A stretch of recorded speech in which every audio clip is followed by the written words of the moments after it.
One of my favorite moments from Arrested Development, the critically acclaimed TV show, is when Will Arnett's character, Job Bluth, utters the words, "I've made a huge mistake." I've made a huge mistake.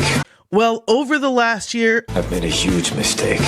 See, in all of my infinite wisdom, I decided to focus on short form content for the past year. I saw what the Thread Boys on Twitter were doing. I saw people growing on LinkedIn, and I thought, well, this is a good strategy. I'll just do what these people are doing. But the problem is most of those people already had a huge audience. And while I do have a wealth of content, it needed to be updated. Most of my content is from a previous life of programming, and I really needed to focus on long form content, because here's the thing, only focusing on short form content means that you're stretching your content, and as a result it's still pretty shallow.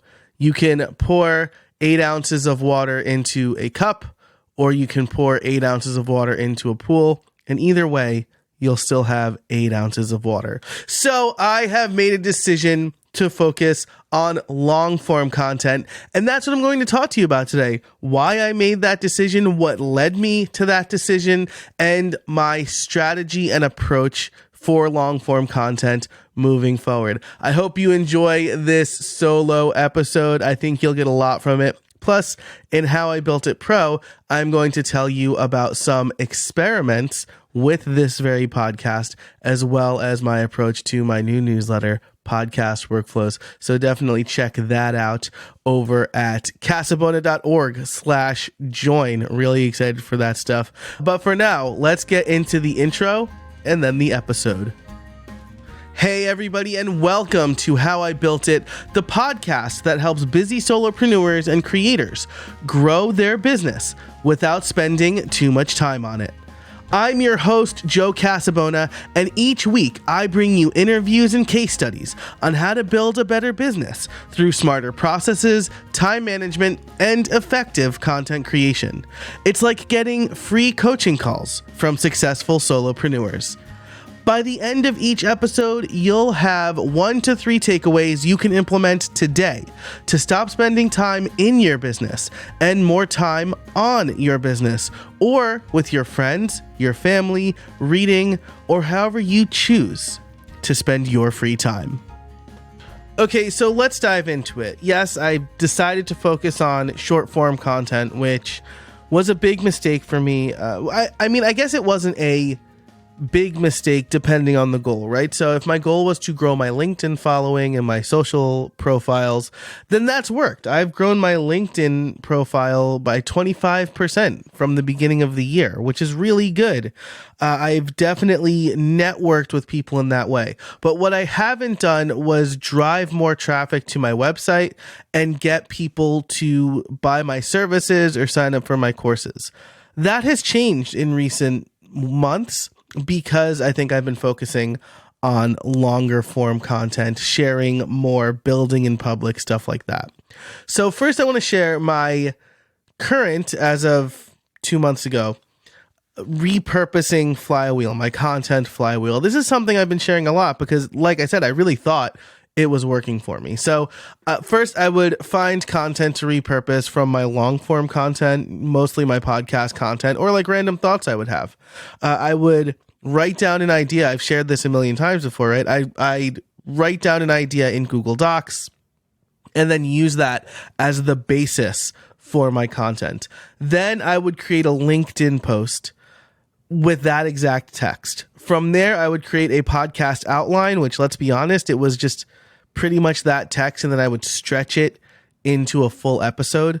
From that, I would create a newsletter promoting the podcast, and then that would turn back into more content to repurpose.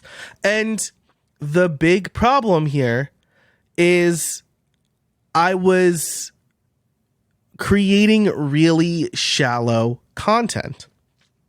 So yeah, I'd have a fleeting thought, but I didn't really dig deep into it. And sometimes I would do threads and they'd be a little bit deeper, but For the most part, I was, like I said earlier, I was trying to spread 8 ounces, pour it from a glass into a pool, and then tell people they could swim in it, right?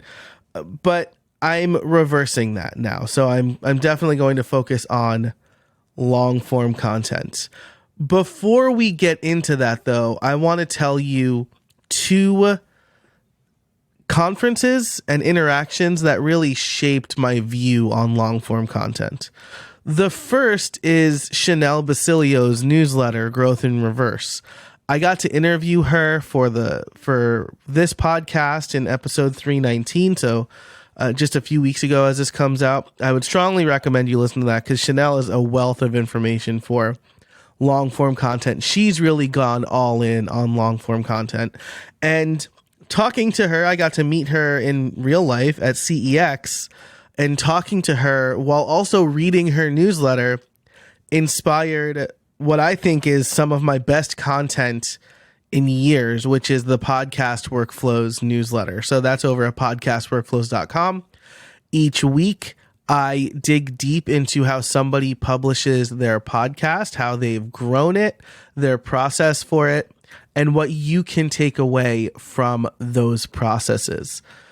I insinuated a little earlier that long form content is probably what's driving my newsletter growth.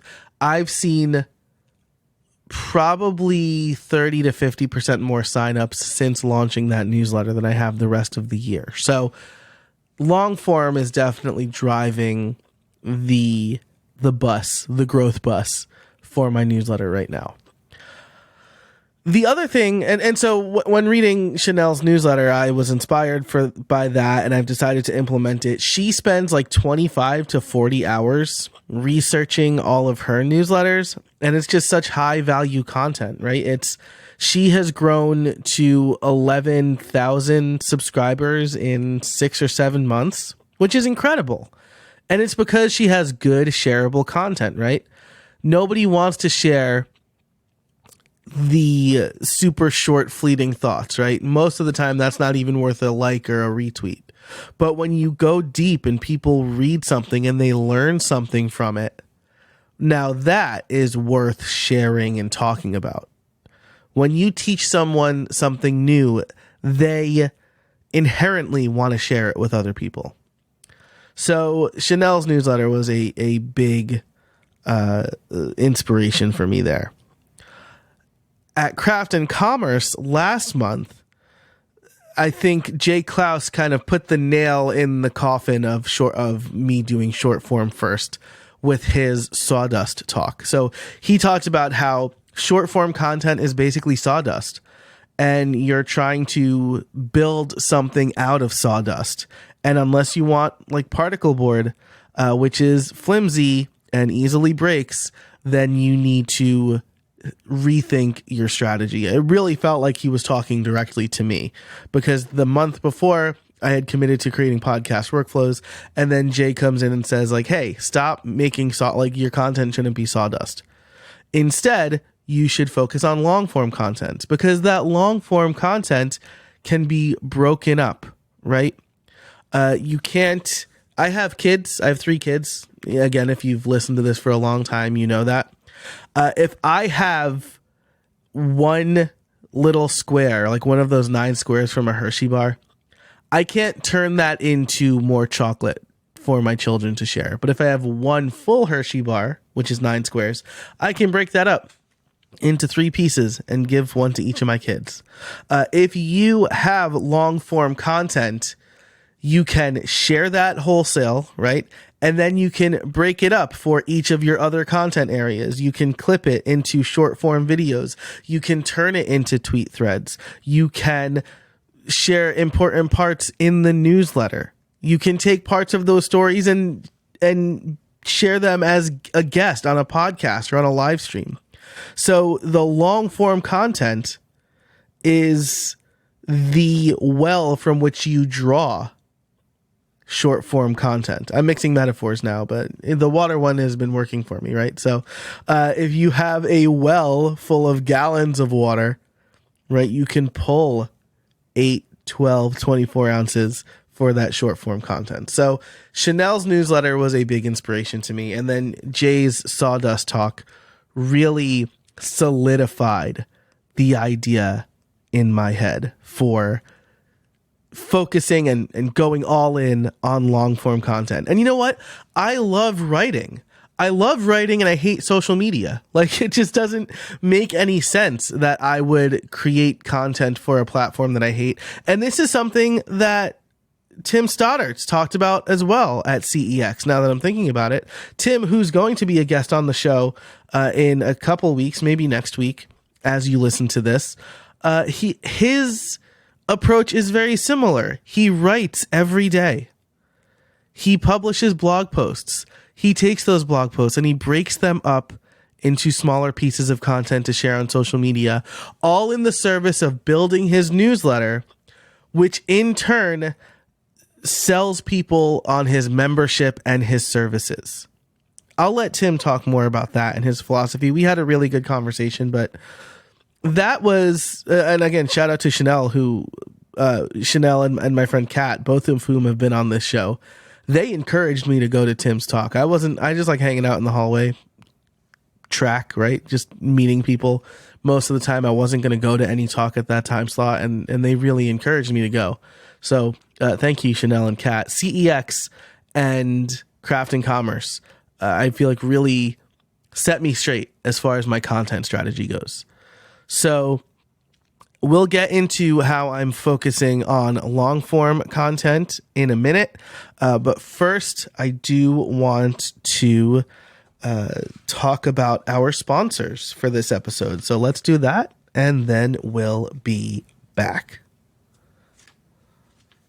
Okay, so how am I focusing on long form content? Well, I reworked my flywheel, which I will share in the show notes for this episode, which you can find over at howibuilt.it/322. That's howibuilt.it/322 to find the show notes, the flywheel, and everything we've talked about. So here is my new flywheel. I start with content ideas. Ideas is still going to be the first place I go, right? So I'm logging all of my ideas in Airtable. Sometimes I'll write them in Bear or Ulysses, but either way, I have a few buckets for me to go to start with the long form content. And I should say that ideas can be older content that is repurposed and reframed. But when I was starting from the repurposing content, right, that was like the first section of my flywheel. I was trying to remix without having enough material to remix. So I would run out of ideas, or I'd have a bunch of ideas that I didn't want to put time into writing the long form version of. And so I ran out of steam, I guess, is what happened. So now it's content ideas. I write every day. I try to write every day. I'm pretty good at that. I write like 1,000 to 3,000 words a day. So I can get the juices flowing and get into a flow state pretty quickly. I love writing. So number 2 on this flywheel is long form blog post or other forms of writing. So usually I'm going to aim to publish something long form on my blog. And this will be the basis for everything else that I share. I will share those articles in my newsletter. I will turn those articles into a podcast episode. And now, as you can probably guess, I have more of a script for that long form content now. So I'm not pulling from thin air. I'm not trying to invent more content where there's not. I'm not trying to fill the gallons and gallons sized pool with 8 ounces of water. Where this will be the most evident, I think, is with my podcast, which is currently called The Profitable Podcaster. Even though I've had mission statements and I thought I had a clear directive for that show, I really haven't. I started just kind of rereading older blog posts, And then I tried the flywheel of like starting on LinkedIn and turning that into episodes. And nothing has really stuck. My most popular episode to date is the generative AI podcast, or podcast episode rather. Sorry for everybody who's really serious about referring to podcast episodes as a podcast. My most popular podcast episode is the generative AI one, and it's like pretty obvious, like that one by a long shot. But again, I really haven't been putting a ton of effort into the show, if I'm being honest with myself. So what I will likely do is rename that again. Sorry, everybody. Rename that again to Podcast Workflows and make those audio versions of my deep dives. I think that this is a really good way to mix up the content and bring people, deliver the content in a different way that is probably more convenient for people, right? Because those deep dives are between 2,000 and 3,000 words long. They might take a while. And so what I'll do is I'll give the top takeaways up front. We'll go through the deep dive, and then I'll reiterate the top takeaways at the end. And I think that will be really good content. So that's an experiment, but I think that's where it will be most evident. So getting back to the flywheel, turn the long form posts into newsletters, into podcast episodes, and then break those down and turn them into social posts. So one of my most popular threads / LinkedIn posts is the thread I made from Jay Klaus's podcast workflow deep dive. And that really killed it on Instagram for me, to be honest. And it was very popular on Twitter as well. So starting with the long form content means I can distill instead of trying to expand. That's really the theme of this episode, right? Don't try to invent something out of nothing. Create and then pull the important parts. Where this has proved, at least in my one experiment so far, where this has proved to be even better is my audits. So let's talk about the types of long form content I'm going to focus on. That's my flywheel. Start with long form, turn it into newsletter, podcast, social posts last. But what kind of content am I creating? First, podcast workflows. I've talked about that. Again, I spend about 8 to 10 hours creating these deep dives. And the reason I can do it in 8 to 10 hours is because I do send a questionnaire to podcasters. Most podcasters are not making their process super open, right? They're not, and maybe they're not talking about the things that I might be interested in. So the reason I was able to get 3,000 words from Jay's is because we actually sat down and talked for a while, and I was able to ask him questions. But the most recent one with Justin Jackson and Transistor, that was good. Justin shared his experience, and then I was able to do some research based on what he said. So I have a bunch of those ready to go. I'm trying to write one a week. With being sick and travel, it's been like 2 a month, but I think that's going to increase as I really hone my process in. The other piece of long form a couple more articles for members. So I was writing on Medium. I was writing these on Medium, and that's kind of where my long form content journey started. I haven't been super happy with what Medium's been able to do for me. So I think I'm going to focus that effort on writing those articles for my members. My members get a Friday newsletter that is generally focused on automation.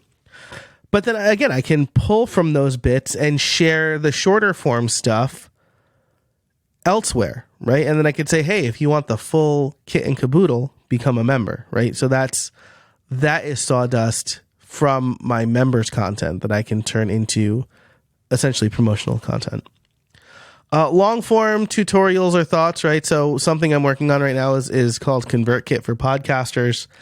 I imagine I can do one of these pieces like a month, maybe once every 2 months, because they're going to be like pretty big guides, I think. But I have one on mini podcasting. I have the 9 bad pitch archetypes.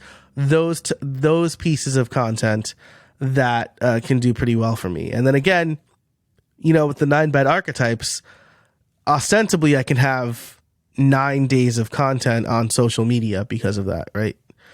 Or with the mini podcast, I got an actual mini podcast out of that. With ConvertKit for podcasters, there's like 10 headings, I think, for the outline that I'm writing. And so that can turn into a bunch of different pieces of content. And then finally, and I think this is the thread that's really done like orders of magnitude better than most of my content, is sharing podcast audits and coaching calls. So a service I've been offering lately is a podcast audit. Someone pays me to spend about an hour doing a deep dive into their podcast from the outside. The only things I ask them are, what are your goals, so that I can kind of direct the audit, and what do you think is your best episode to date? Because, some people need some time getting really into it, and so I'm not going to look at the first episode. Maybe the last episode they put out was a bust, but they probably have one episode that they're especially proud of, and so I like to ask them for that.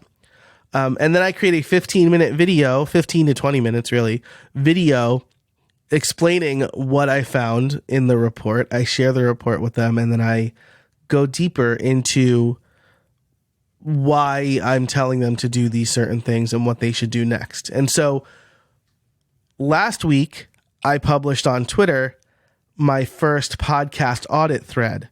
And shout out to Yangsu Chung here. He gave me the idea to do this.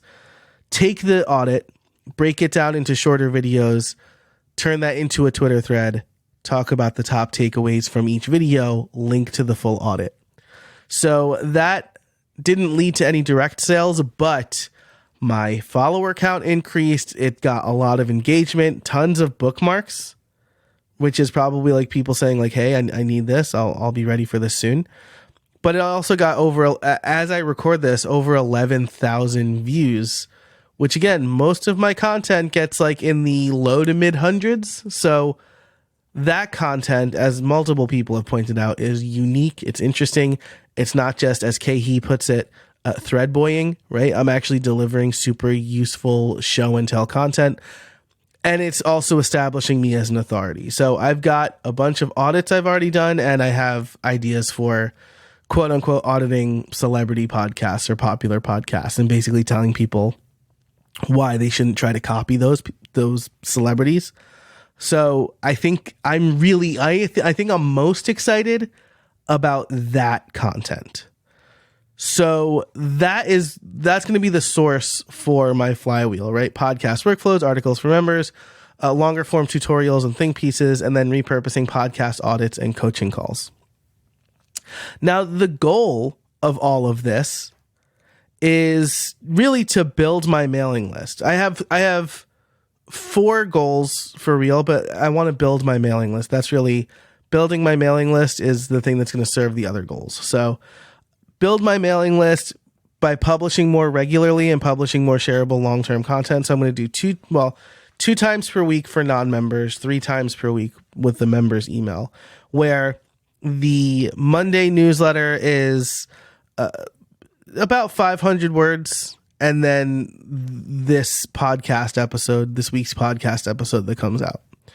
And then if I'm promoting a workshop or something like that, right, that'll go in that newsletter. Wednesdays will be the podcast workflows newsletter. And the way that's formatted right now is the workflow with a link to all 3,000 words that will get cut off in the actual newsletter, a podcast listener question, and then a promotion. So I'd like to sell more newsletter sponsorships there. And I have some lined up for July, which is exciting.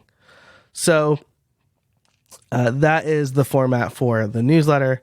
I'd also like to sell more services, right? So one of the things, hopefully, by sharing my podcast audits is people see the kind of direct, helpful content I'm doing for other people, and they decide to hire me. Sharing has been a great way, because most people are like, I didn't even know that you did this. So sharing that content will hopefully lead to more sales, as well as a few other pieces of my strategy that I'll talk about in How I Built It Pro and for the members. So sell more services, eventually launch a relevant cohort-based course. This is likely going to be on podcasting and automation, but seeing the long-form content that resonates will inform that decision.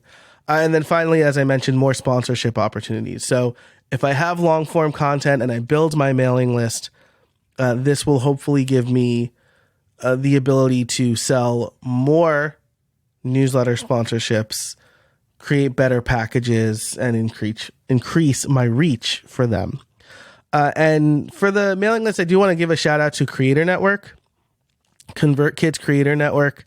They have introduced this sort of recommendation engine, which has been really great, but they also acquired Sparkloop. And so they are making it really easy or easier, I should say, for newsletter owners, content creators to monetize their newsletter and grow their newsletter. So I don't think that my strategy will certainly be accelerated by the Creator Network, which is cool. So that's it for this maybe shorter episode. I haven't been really keeping tabs on the time.